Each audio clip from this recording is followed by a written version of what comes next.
এই গল্পটা হলো অন্ধপুর নামের এক ছোট্ট গ্রামে বসবাসকারী একটি মধ্যবিত্ত পরিবারের ছোট ছেলে বিল্টু। বিল্টুর পরিবারে বিল্টুর মা ছাড়া আর কেউ নেই। ৩ বছর আগে তার বাবা ভয়ঙ্কর এক মারাত্মক রোগে আক্রান্ত হয়ে মারা যায়। বিল্টুর গ্রামের প্রায় সকলেই বিল্টুর মাকে ডাইনি, পিশাচিনী আরও অনেক কিছুই উল্টোপাল্টা নামে ডেকে রাগিয়ে দিত। এমনকি বিল্টুর বন্ধুরাও ওদের থেকে আলাদা ছিল না। তার বেশ কয়েকজন বন্ধুও বিল্টুর মাকে রাস্তাঘাটে কোথাও দেখতে পেলে ওইরকম নাম ধরেই ডাকত। গ্রামের সবাই বলতো ওর মা নাকি রাতের অন্ধকারে কোনো নির্জন জায়গায় কি সব যেন কালা জাদু টাদু করে। গ্রামের লোকজন তো আবার এটাও বলে যে আজ পর্যন্ত যারাই ওকে ওইভাবে জাদুটোনা করতে নিজের চোখে দেখে ফেলেছে তারা কেউই আর বেঁচে ফিরেনি। তাদের গ্রাম থেকে জঙ্গলের কাঁচা রাস্তা ধরে প্রায় ৫ কিলোমিটার মতো দূরত্বে একটি খুবই পুরনো ফাঁকা ঘর রয়েছে। বহু বছর হল ওই ঘরে কারো বসবাস নেই। ওই ঘরের সামনাসামনি অনেকবার অনেক লোকেরই মৃতদেহ পড়ে থাকতে দেখা গিয়েছিল। তার মধ্যে বেশিরভাগ মৃতদেহই ছিল বিল্টুর গ্রামের লোকেদের। কেই বা তাদেরকে অত ভয়ঙ্করভাবে মেরে ফেলে দিত সেটা আজ পর্যন্ত সঠিক জানা যায়নি। তবে অনেকের অনুমান এটা কোনো ডাইনি নিশাচুরি ছাড়া অন্য কারো কাজ হতে পারে না। একদিন বিল্টু তার বন্ধুদের সঙ্গে গ্রামের একটি পুকুর পাড়ের কাছের একটি বটগাছের তলায় বসে এই নিয়েই কথা বলছিল। তার এক ভালো বন্ধু রজন তাকে সান্ত্বনা দিয়ে বলল, দেখ বিল্টু, এইভাবে মন খারাপ করিস না। গ্রামের লোকজন যেটা মনে করছে সেটা তো ভুলও হতে পারে। বিল্টু মাথা নাড়িয়ে উত্তর দিল, সেটা তো আমিও জানি, আমার মায়ের নিয়ে এই গ্রামে উল্টোপাল্টা কথায় বলে সবাই। তার আরেকজন ভালো বন্ধু কমল বলে উঠল, দেখ ভাই, এই কথাটা আমাদেরকে সবার সামনে প্রমাণ করে দেখাতে হবে যে তোর মা কোনো পিশাচিনী টিশাচিনী নয়, বরং আর ৭ জনের মতনই সাধারণ একজন মানুষ। বিল্টু একটু মাথা চুলকে ভেবে নিয়ে বলল, কিন্তু এটা আমরা প্রমাণ করব কিভাবে? এবার রজন উত্তর দিয়ে বলল, গ্রামের সবাই বলে পূর্ণিমা আর অমাবস্যার রাতেই গ্রাম থেকে কিছুটা দূরে যে পুরনো ঘরটা রয়েছে ওখানেই কারো না কারো সঙ্গে বিপদ ঘটে যায়। আমাদেরকেও সেই রাতেই ওই ঘরটাতে গিয়ে আসল সত্যটা জেনে আসতে হবে, আর সবাইকে এটা প্রমাণ করে দেখিয়ে দিতে হবে যে বিল্টুর মা নির্দোষ। রজনের এই কথায় কমল উৎসাহ দেখালেও বিল্টুর বাকি ৩ জন বন্ধু একটু দ্বিধাবোধ করে বলে, আমাদেরকে রাতের বেলায় বাড়ি থেকে বাইরে বেরোতে দিবে না। এই কথা বলে তারা সেখান থেকে দৌড়ে পালিয়ে যায়। ঠিক সেই সময় রজন বলে উঠল, যেতে দে ওদেরকে, ওরা আমাদের সঙ্গে যাবে না তো কি হয়েছে? আমরা ৩ জনই গিয়ে আসল রহস্যটা জেনে আসব। এরপর আসলো সেই দিন। পূর্ণিমার চাঁদের আলোয় চারপাশটা ঝলঝল করছিল। ঘড়িতে বাজছিল তখন রাত্রি ১০টা। খাওয়া দাওয়া করে গ্রামের সবাই অতক্ষণে ঘুমিয়েও পড়েছিল। ঠিক সেই সময় কেউ একটা বিল্টুদের দরজার কড়া নাড়ল। বিল্টু দরজা খুলে দেখল রজন আর কমল লণ্ঠন হাতে ধরে দাঁড়িয়ে আছে। কিরে চল, যেতে হবে তো, ভুলে গেছিস নাকি? বিল্টু একবার পেছন ফিরে তার মায়ের দিকে তাকিয়ে দেখল তার মা ঘুমিয়ে গিয়েছে। এরপর বিল্টু আস্তে আস্তে ঘর থেকে বেরিয়ে দরজা বন্ধ করে তাদের সঙ্গে বেরিয়ে পড়ল।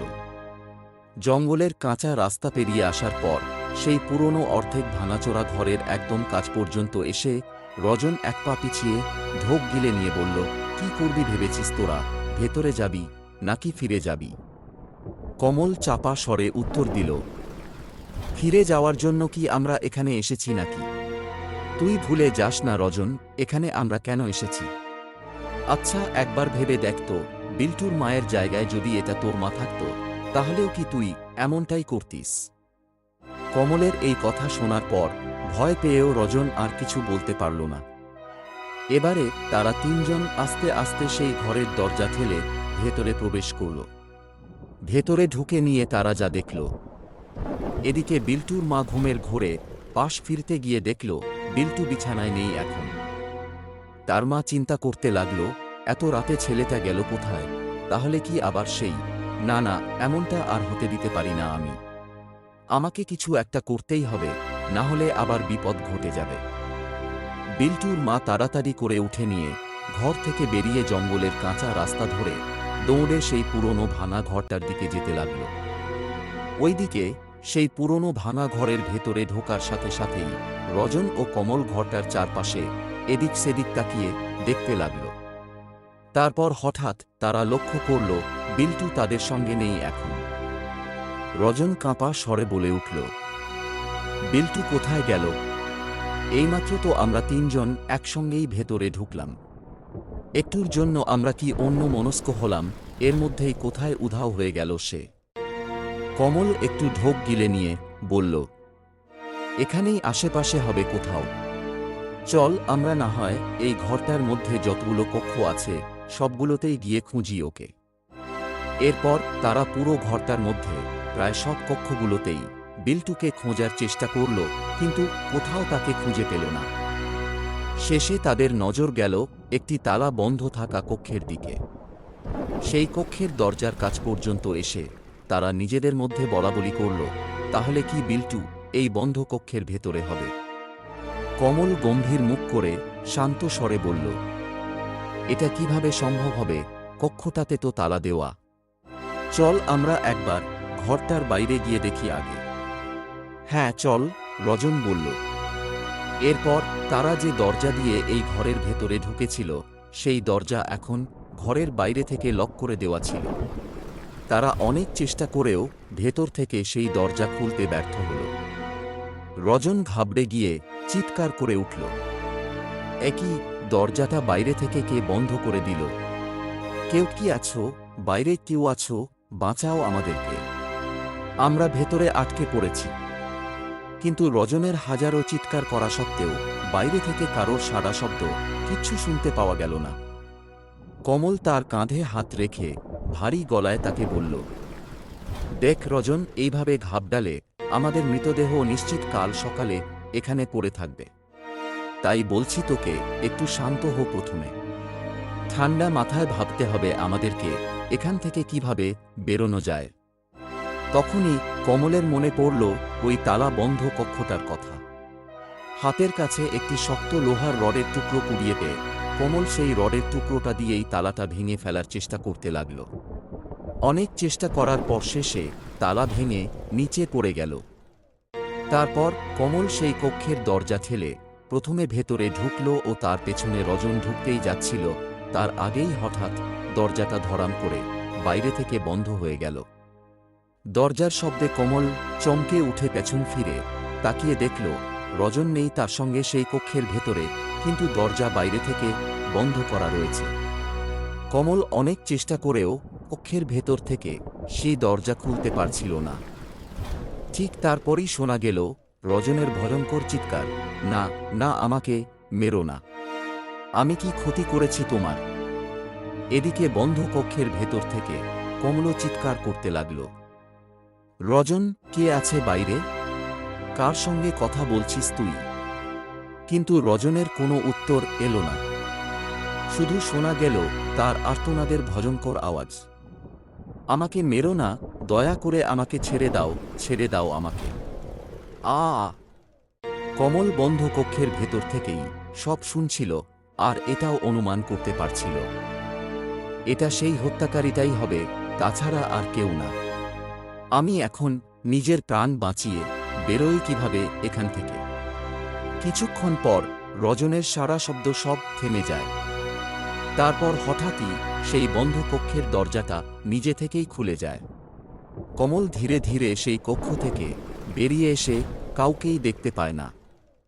কিছুটা সামনের দিকে এগিয়ে গিয়ে বাঁদিকের আরেকটি কক্ষের দরজা অর্ধেক খোলা, কিন্তু কক্ষের ভেতর থেকে লণ্ঠনের হালকা আলো জ্বলতে দেখে কমলের মনে একটু সন্দেহ জাগল। সেই সময় তার হাত পা সব থরথর করে কাঁপা সত্ত্বেও সেই অবস্থাতেই ভেতরে গিয়ে যা দেখল সেটা সে কখনো কল্পনাও করেছিল না।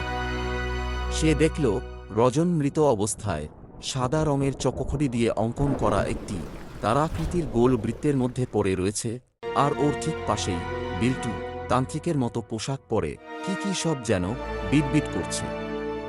সেটা দেখার পর কমলের খুবই ভয় লেগেছিল। ভয়ের চোটে সে আর কোনো কথা চিন্তা ভাবনা না করে সেখান থেকে দৌড়ে পালানোর চেষ্টা করল। ম্যান দরজার কাছ পর্যন্ত এসে দরজা আর কোনোভাবেই খুলতে পারছিল না সে। ঠিক তখনই চটক চটক করে কমলের দিকেই কারো হেঁটে আসার শব্দ শোনা যেতে লাগল। দেখা গেল বিল্টু একটি ধারালো কাটারি নিয়ে ধীরে ধীরে তার দিকেই হেঁটে আসছে। বিল্টুকে ওইভাবে দেখে কমল তো পুরোই হতবাক হয়ে গিয়েছিল। সে কাঁপা গলায় বলে উঠল, একই বিল্টু, শেষে কিনা তুই এসবের পেছনে থাকবি? ছি, এটা আমি কখনো স্বপ্নেও ভাবতে পারিনি যে তুই এরকম করতে পারবি বলে। কিন্তু কেন কেন করছিস তুই এগুলো? অত নিরীহ লোকেদের প্রাণ নিয়ে কি লাভ হচ্ছে তোর? বিল্টু ভারী গলায় বলে উঠল, হ্যাঁ, আমি আছি এসবের পেছনে। সবাই আমার মাকে ডাইনি পিশাচিনি মনে করত, কিন্তু আমার মা এগুলো কিছুই করেনি। যা করার সবই আমি করতাম। বিল্টুর এই কথা শেষ হতে না হতেই হঠাৎ সেই ম্যান দরজা খুলে গিয়ে কমলের পেছন থেকে কেউ একজন তাকে আক্রমণ করল। দেখা গেল বিল্টুর মা একটি খুবই বড় সাইজের ভয়ঙ্কর ধারালো কাটারি দিয়ে কমলের পিঠে সেই কটারি অর্ধেক গেঁথে দিয়েছে। কিছুক্ষণের মধ্যেই কমল ছটফট করতে করতে সেখানেই লুটিয়ে পড়ে গেল। এরপর বিল্টু আরও বলে উঠল, আসল কালা জাদু ক্রিয়াটা আমার মাই করে। আমি তো শুধু তোদের মতো শিকারদের ভুলিয়ে ভুলিয়ে নিয়ে আসি এখানে। এটাই আমার কাজ। আমি ঠিক বলেছি তো মা? বিল্টুর মা গম্ভীর মুখভঙ্গি করে বলে উঠল, হ্যাঁ বেটা, তুই একদম ঠিক কথায় বলেছিস। পিশাচিনী সিদ্ধির বাকি কাজটা আমার, মানে আসল কালা জাদু টোনার কাজটা আমি সম্পন্ন করি। আর তোরা কি ভেবেছিলিস? হ্যাঁ, এই ক্রিয়ার মাধ্যমেই আমরা হাজার হাজার বছর ধরে এই পৃথিবীতে বেঁচে রয়েছি। প্রতি অমাবস্যা আর পূর্ণিমার রাতে কারো না কারো রক্তের বলি চড়িয়ে আমরা দুজন মিলে এই ক্রিয়া সম্পন্ন করি। কমল পিঠে কাটারি লাগা অবস্থায় ছটফট করতে করতে তাদের দিকে ঝাপসা দৃষ্টিতে তাকিয়ে তাদের কথা শুনছে। এবার দেখা গেল বিল্টু আস্তে আস্তে এক ভয়ঙ্কর পিশাচে পরিণত হচ্ছে। সঙ্গে তার মাও কেমন যেন বিকট পৈশাচিক হাসি হাসতে শুরু করেছে। ব্যাস, এরপর কমলেরও আর বুঝতে সময় লাগল না যে এরা দুজনেই সেই পিশাচিনী, যারা আজ পর্যন্ত নিজেদের স্বার্থ সিদ্ধির জন্য অত নিরীহ গ্রামবাসী প্রাণ নিয়েছে। রজনকে তো তারা আগেই মেরে ফেলেছিল। এখন কমলও তাদের ভয়ঙ্কর রূপ দেখতে দেখতে সেখানেই মারা গেল। পরদিন সকালবেলা আবারও দুইজন ছেলে, কমল ও রজনের মৃতদেহ সেই পুরনো ভাঙা ঘরের পাশে পড়ে থাকতে দেখা যায়। গ্রামের সমস্ত লোকজন সেখানে এসে কমল ও রজনের ওইরকম মারাত্মকভাবে খুন হয়ে যাওয়া দেখে তারপর থেকে তাদের মনের ভেতরের ভয় আরও বেড়ে গিয়েছে। এই ঘটনার পর থেকে বিল্টু ও বিল্টুর মাকে সেই গ্রামে আর কখনো দেখতে পাওয়া যায়নি। হঠাৎ তারা ওইভাবে গ্রাম ছেড়ে কোথায় উধাও হয়ে গেল কেউই কিচ্ছু জানতে পারল না। তবে প্রত্যেক অমাবস্যা আর পূর্ণিমার রাতের পর সকালে কারো না কারোর মৃতদেহ সেই পুরনো ভাঙা ঘরের বাইরে একই অবস্থায় পড়ে থাকতে দেখা যেতই। সমাপ্ত। গল্পটা এখানেই শেষ হলো। গল্পটা শুনে যদি আপনাদের ভালো লেগে থাকে তাহলে একটা লাইক দিয়ে কমেন্টে আপনাদের মতামত জানাতে ভুলবেন না। এইরকম আরও বিভিন্ন ধরনের গল্প শুনতে চাইলে আমার চ্যানেলটিকে সাবস্ক্রাইব করে রাখতে পারেন। ধন্যবাদ।